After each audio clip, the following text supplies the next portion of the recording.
The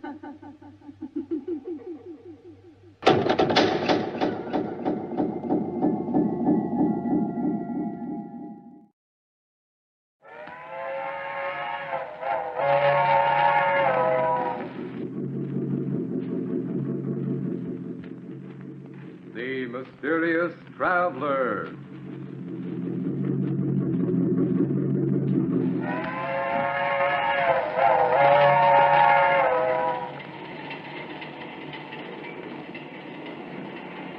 This is the Mysterious Traveler, inviting you to join him on another journey into the realm of the strange and terrifying. I hope you will enjoy the trip, that it will thrill you a little and chill you a little. So settle back, get a good grip on your nerves. I hope it's not making you nervous, being alone with me here in the dark. Darkness stirs strange terrors in some minds, particularly those of children. For children live in a world of their own, a world far removed from that of adults. Who among us knows the psychology of the child mind, with its devious thoughts and actions, as in the tale of The Good Die Young.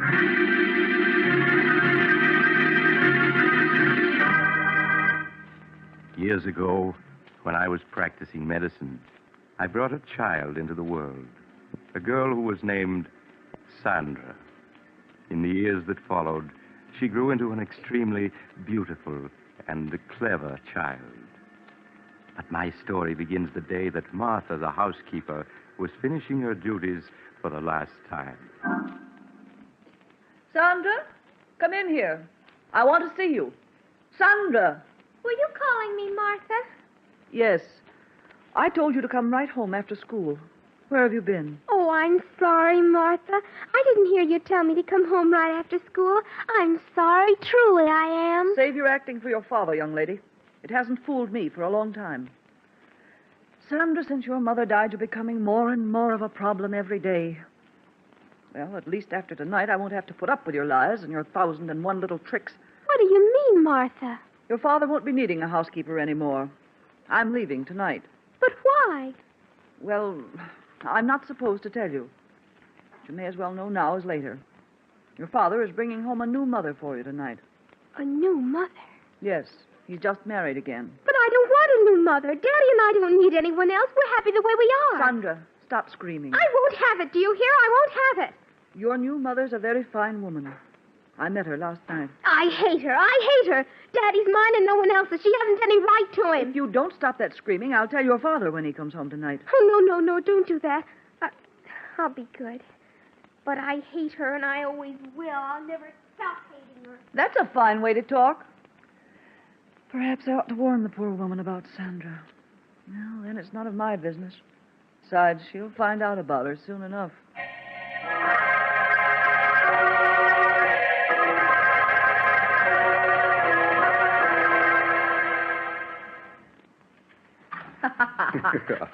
Stephen, it's ridiculous you're carrying me across the threshold. All right, darling. It's tradition in my family to carry the bride over the threshold. There you are. Oh, Stephen, what a lovely house. Mm-hmm. Oh, you haven't seen the best part of it yet. Sandra. Do you think she'll like me, Stephen? I do so want her to. Of course she will. Perhaps you should have told her about us, instead of breaking it to her so unexpectedly like Oh, this. nonsense, Helen. I know my daughter. She's a wonderful child. And she'll fall madly in love with you at the first sight, just as her father did. Sandra, where are you? Daddy. Daddy, you're home early. Oh, I'm so glad. How are you, darling? Oh, Daddy. I have a surprise for you. A surprise? Mm-hmm. Sandra, this is Helen. Helen, I want you to meet my daughter, Sandra. Hello, Sandra. Hello. Darling, the surprise I just mentioned is Helen. We were married this afternoon. That means that Helen is now your mother. Oh, Daddy, that's wonderful. Now I'll have a mother just like all the other girls do. Oh, I'm so glad. So am I, Sandra. And I'm sure we're all going to be very happy together. Of course we are.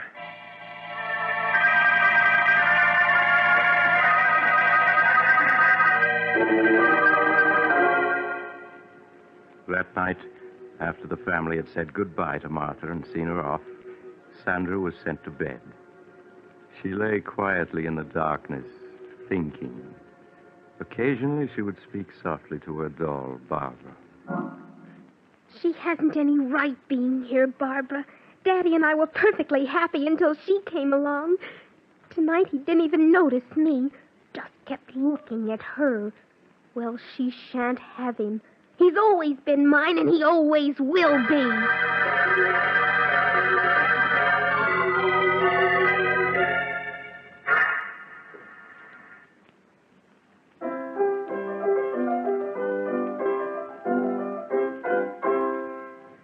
There. That's enough of that. Now, let me see.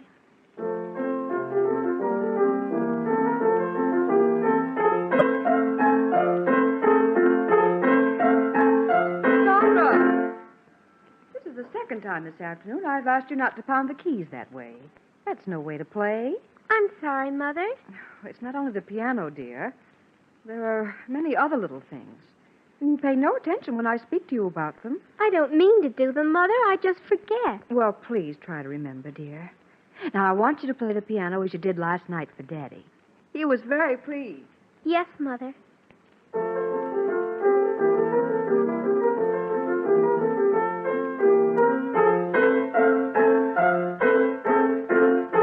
Sandra! Yes, Mother? Sandra, I thought I asked you to stop pounding the piano like that. But, Mother, I was just composing a new piece for Daddy. Well, that wasn't music, Sandra, but just noise. That'll be enough for today.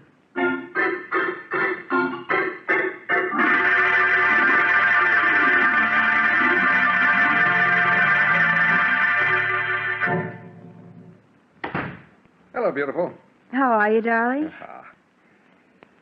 Well, why wasn't Sandra at the door to meet me?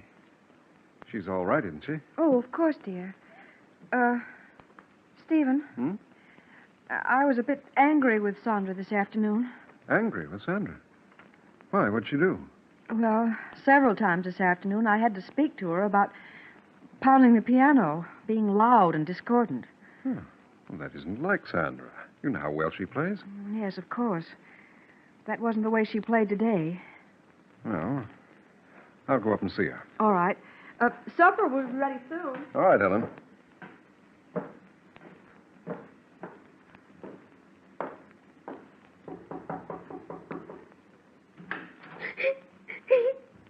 Why, Sandra, what's this?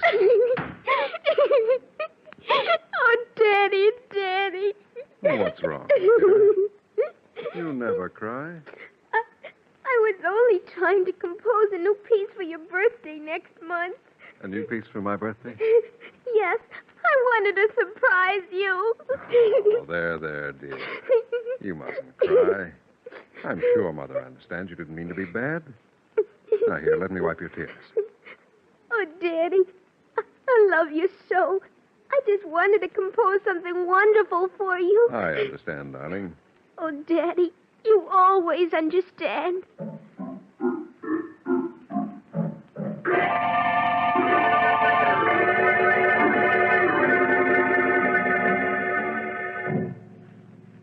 Is supper ready, dear? Mm-hmm. Where's Sandra? She'll be down in a minute. Helen, Yes, Stephen? she really didn't mean to pound on the piano and get on your nerves. It's just she was trying to compose a new piece for me. But, Stephen, it wasn't music. It was just noise. Well, you mustn't be harsh with her. You know what children are like. In their enthusiasm, they forget what they're told. But, Stephen,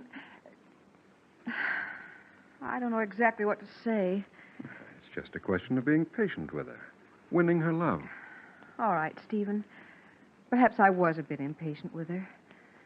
You know I want nothing more than for the three of us to be happy together. I know that, darling. And the three of us will be happy together.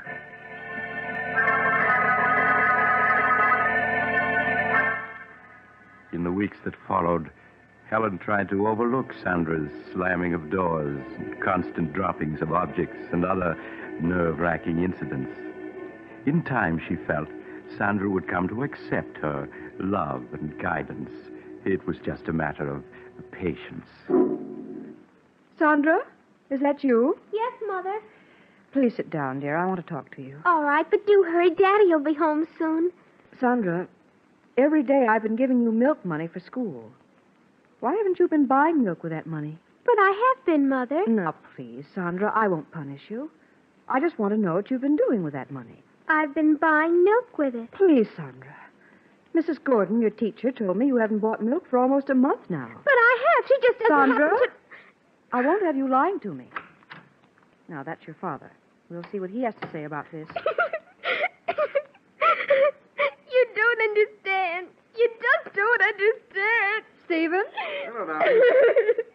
Well, Sandra, what are you crying about? I'm sorry, Stephen, but Sandra's been misbehaving. I think you'd better speak to her. You just don't understand. What's she done, Helen? Mrs. Gordon, her teacher, told me today that for the past month, Sandra hasn't been buying milk with her milk money. Is that true, Sandra? What's worse, Stephen, when I asked Sandra about it, she lied and said that she had been buying milk at school. Why, Sandra, it isn't like you to lie about things. I didn't mean to lie about it. I just wanted to keep it a surprise. What a surprise. Your birthday present. Oh?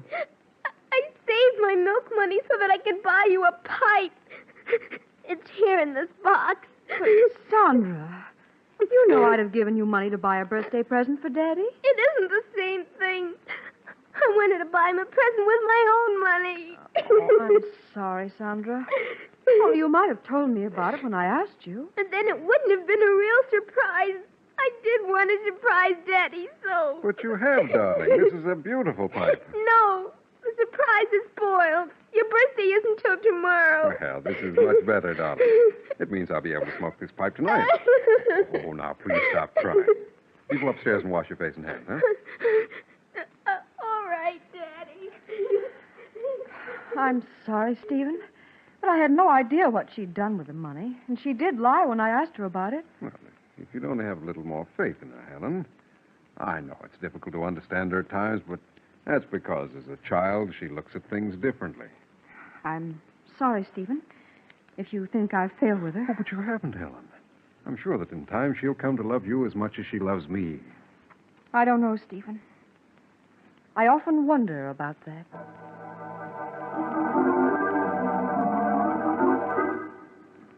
As the weeks went by, Helen found herself coming no closer to winning Sandra's confidence. It wasn't that Sandra was unfriendly, but there was an air of reserve about her, which vanished only in her father's presence. Helen felt Stephen watching her anxiously when Sandra was about, and sought to reassure him. Her one thought was to preserve their happiness. Hello, Helen. Hello, dear. Oh, what happened to that vase, dear? Sandra broke it. Oh? Well, accidents will happen. Stephen, this is the fourth piece she's broken in 2 weeks. And each of them were pieces I've treasured, had for years. Why, Helen, you sound as though Sandra had deliberately broken those vases because they were yours. Well, why is it that only my things are broken? Oh, Helen, surely you don't believe she's deliberately breaking your things. I don't know what to believe. The first few times I thought it was an accident, but now... But, Helen... Oh, please, Stephen, let's not quarrel. Perhaps I'm wrong. I admit I haven't any proof. It's just all the little things adding up. Helen, what are you talking about? Oh, you wouldn't understand even if I told you. Where's Sandra? In her room, I suppose. Well, I'll go up and see what she's doing, huh? All right.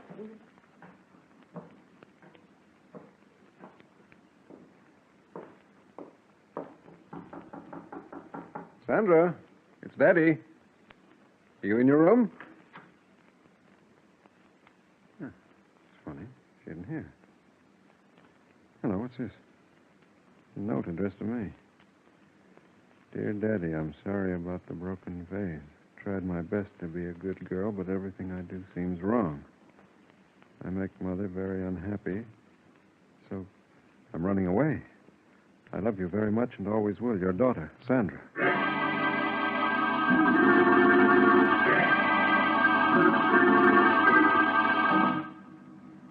After searching vainly for an hour in the dark and cold, Stephen returned and notified the police. All through the long hours of the night, he and Helen sat up, not saying a word, each afraid to speak, for fear of what might be said. As the first rays of dawn showed, the doorbell rang. Stephen rushed to answer it. Mr. Hamilton? Sandra. Oh, Daddy, Daddy. Darling, everything's all right now. I'm the police matron from the 55th Street station, Mr. Hamilton. One of the officers on the force just found her. Thank you. Thank you very much for bringing her home. Oh, that's all right, Mr. Hamilton. It's our job. Goodbye. Goodbye. There, dear. Don't cry. Oh, Daddy, it was so dark out there. And I thought I'd never see you again. What a thing to say. How do you feel, Sandra? Do you want me to take her, Stephen, and put her to bed? No, I'll do it, Helen. All right, Stephen. Just as you say.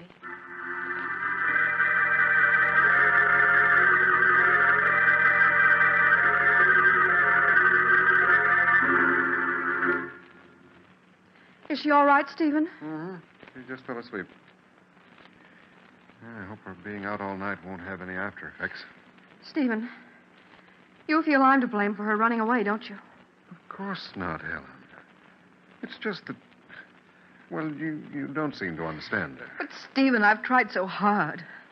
Oh, it's no use. She doesn't want me here, never has. Helen, how can you talk like that? Why, she was delighted the day I brought you here as my wife. Yes, I thought she was in the beginning. But now I know she was just pretending. Pretending? Yes, Stephen. From the first moment she saw me, she resented me. She feels I've come between you, taken her place in your affection. Oh, Helen, how can you say such a It's thing? true, I tell you. She sees me as a rival for your love. You're just imagining all this. I'm not, I tell you. Oh, it's no use, Stephen. We can't go on this way. What do you mean? Don't you see? We aren't happy anymore. Instead of things improving, they get worse. Perhaps it would be best if we were to separate. Helen, I won't hear of it. I love you, darling. I wouldn't want to live without you. Whatever misunderstandings we may have about Sandra, I'm sure we can straighten them out. I don't know, Stephen. If you love me, Helen, you won't give up so easily. Please, say you won't leave. All right, Stephen. I won't leave. Perhaps we will be able to work this out. I hope so.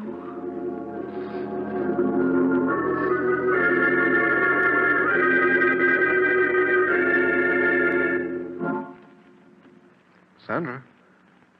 Sandra? You awake, darling? Yes, Daddy. Sandra, Mother and I were very upset when you ran away last night. Mother seems to think you ran away because you couldn't get along with her. She felt so badly about it, she wanted to go away. She did? Yes.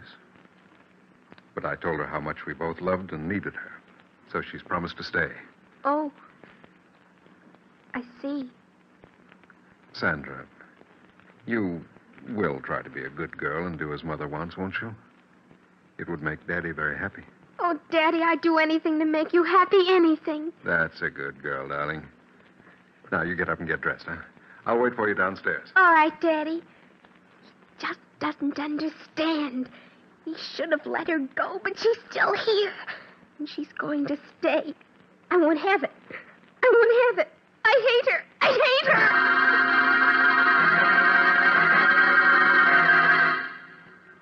A week passed. A week in which Sandra's behavior pleased Helen no end. At last it seemed they were going to be the happy family she had always dreamed they would be. Helen, Yes, dear? will you bring my coat with you when you come downstairs? Sandra and I are going for a walk. All right, Stephen. I'll get it and be right down. Daddy, can we walk down to the river? Oh, we won't have enough time for that, Sandra.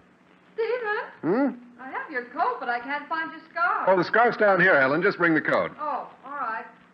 Stephen, I hope... Helen! Helen, are you all right? Helen, speak to me. Daddy, is she dead? No, Sandra, don't talk like that. Quick, phone Dr. Smith at once.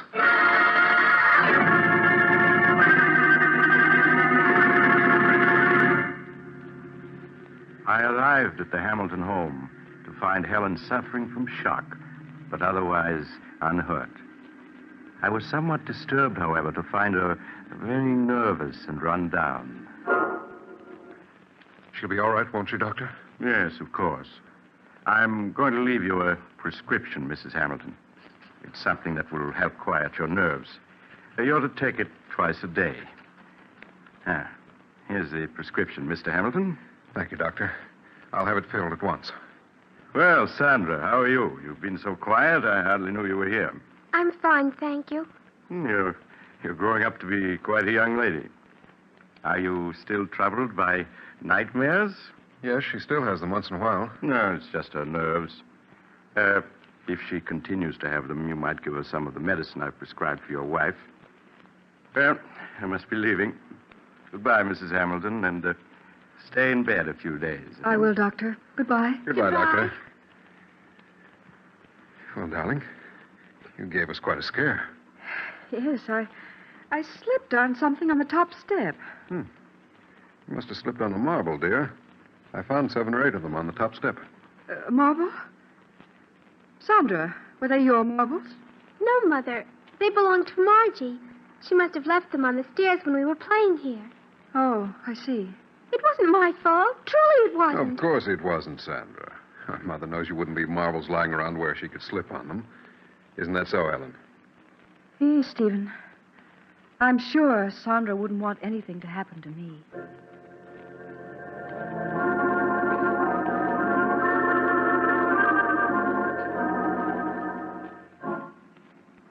Sandra, will you come into Mother's room a moment, please?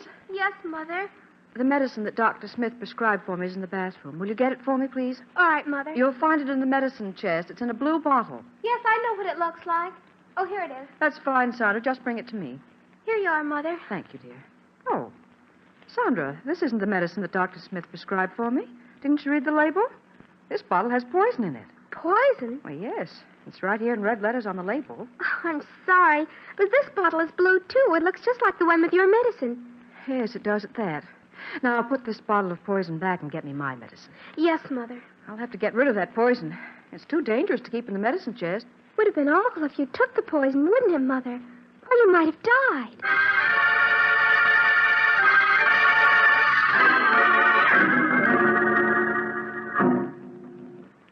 No, go away. I hate you. Oh, I hate you. He's mine. You shan't have him. He's mine. We don't want you. We don't want you. Wake up. You're having a nightmare. Oh, Daddy. Daddy. Don't leave me. Don't leave me. Well, of course I won't, Sandra. Stephen, she's so frightened. Yes, these nightmares leave her nervous for hours. Darling, there's nothing to cry about now. Oh, Daddy, I was so frightened. Come here a moment, will you, please? All right, Ellen. Oh, Daddy, don't leave me. No, Sandra. I'm not going to leave you. I'm just going to see what Mother wants. What is it, Ellen? Stephen, Dr. Smith said that if she had a nightmare, some of the medicine he prescribed for me would help her. Well, Sandra doesn't like taking medicine. But this medicine's very easy to take, and it'll have her asleep in no time. Oh, if you think it's best. Yes, I'm sure it is. Now, you go back to Sandra while I get the medicine and a glass. All right, Ellen. Now, Sandra. You must stop your crying. Daddy's here. Don't go away, Daddy. I want you to stay with me. Of course I'll stay with you. What were you dreaming about, dear? I don't know. It was all so mixed up. Oh, Daddy, will you always love me more than anybody else in the world? Of course. Now, stop your crying. All right, Stephen, I have it. Now, if you'll just have Sandra sit up. Come on, darling. Sit up now. That's it. What's Mother doing? She's pouring you some medicine. It'll help you sleep, darling. Medicine? Yes. It's the same medicine Mother takes for her own nerves. No, I don't want it. Now, please, Sandra. It'll make you feel much better. No, don't come near me. I don't want But, it. Sandra, Mother takes it twice a day. There's nothing to it. No, I won't take it. I won't. Perhaps you'd better let it go, Helen. Nonsense, Stephen. She'll have us up all night if she doesn't take it. All right. Now, Sandra, stop being a baby and take this medicine. No, Daddy, don't let her make me take it. Don't let her. Sandra, are you going to let me give you this quietly, or do I have to make you take it? No, it'll kill me. I know it will. Here, let me hold your head. That's it. No. Now, Sandra, stop clenching your teeth. Open your mouth. Do you hear? Daddy, don't let her. There, you've taken it. All this fuss over nothing. Helen, she's choking. Daddy, it burns. Sandra, what's wrong? It's burning me. Daddy, help me. Help me. I can't breathe. Helen, quick. Call Dr. Smith. Tell him it's an emergency.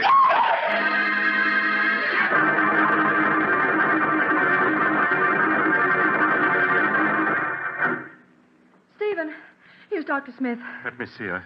She's been unconscious for 10 minutes now. Doctor, you must do something.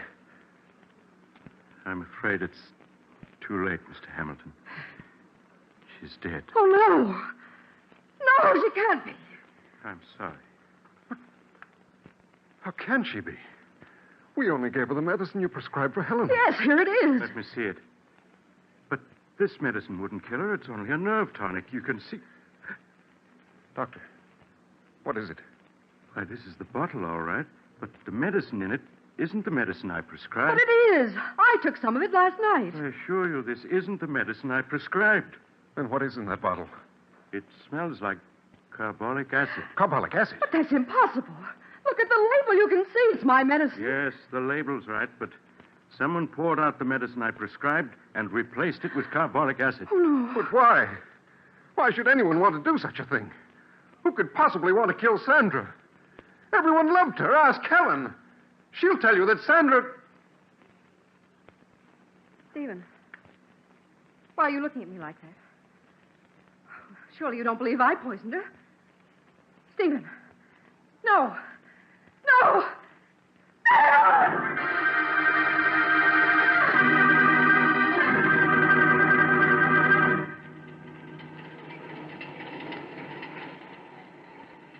This is the mysterious traveler again.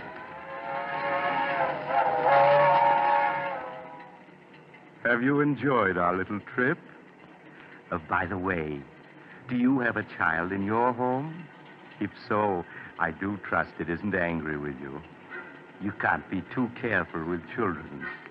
Why, I recall another child who, after being punished by his parents, took a razor and...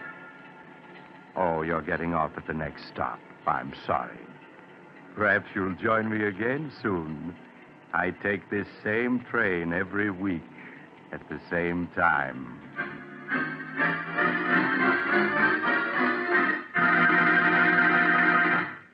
You've just heard Chapter 13 of The Mysterious Traveler, a series of dramas of the strange and unusual brought to you each week by station WOR.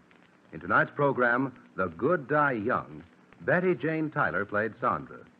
The Mysterious Traveler, written by Bob Arthur and David Kogan, is directed by Jock McGregor. Original music was played by Doc Whipple.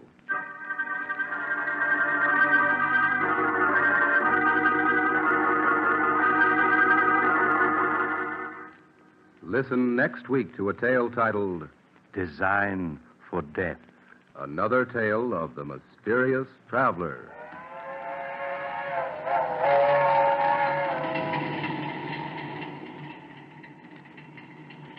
The Mysterious Traveler is presented by WOR Mutual every Sunday at 7 over most of these stations. This is Mutual.